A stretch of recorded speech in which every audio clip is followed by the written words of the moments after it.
citizen of the great state of Georgia. I heard a couple of questions before. Where do you get it? Where do you get the gold? Where do you get the silver? What does it look like? I just brought some samples along for you to take a look at.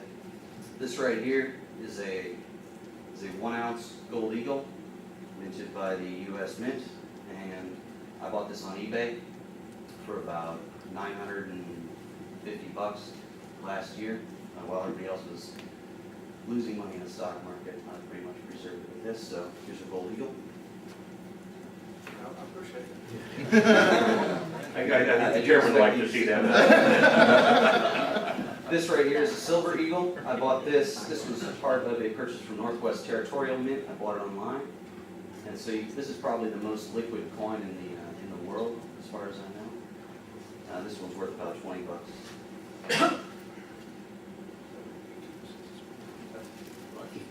And these are some quarters and some dimes back when we used to use silver. A quarter back when this was minted would buy a gallon of gasoline, and today the silver content can buy about a gallon of gasoline. And here's some dimes too.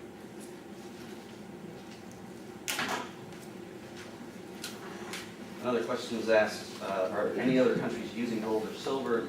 We used to, for thousands of years, almost every country in the world has used gold and silver.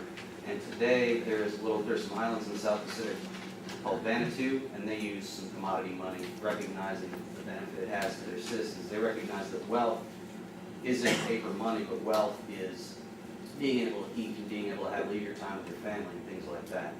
So just because we have nominal paper dollars doesn't mean we have wealth. And on to my little spiel here. There are no fancy letters after my name, so I need to introduce myself. I'm a software developer. I've lived and worked in Atlanta for 4 years.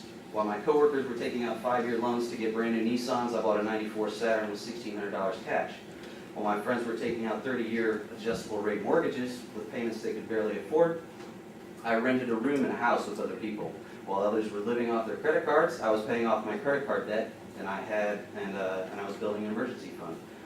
In other words, I was always a little uncomfortable with the debt-based, faith-based economy that we have. Now we have all seen some of the consequences of too much spending and borrowing and not enough saving. When I was laid off from my job several weeks ago, my decisions to save and to live frugally paid off. My point is to offer some credibility for my statements that I'm about to make. I encourage the committees to support the Constitutional Tender Act for 2 reasons. The first has been enumerated several times, the respect for the Constitution of the United States. The second is for the future of Georgia and our banking institutions.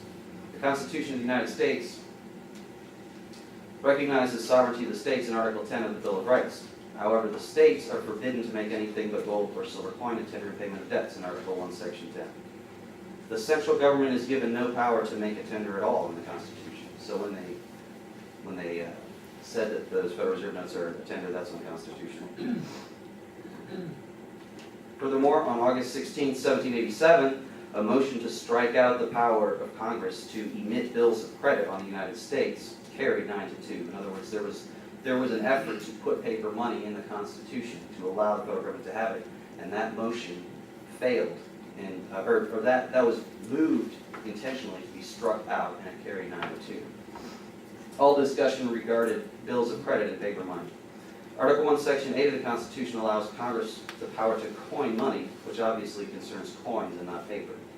So indeed, why would the founders grant the Congress the power to create money that then the states would be forbidden from making a tender?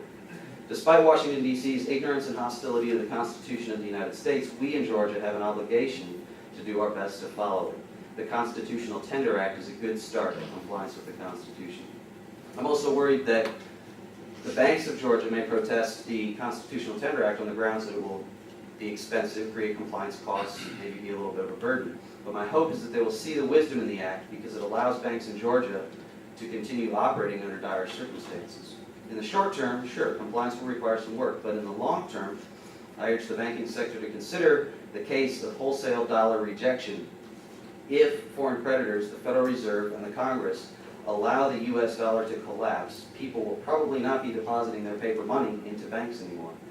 This act does nothing to stop the current business of dealing with paper money, and it doesn't force anybody to use gold and silver in any exchange other than what they do with the state.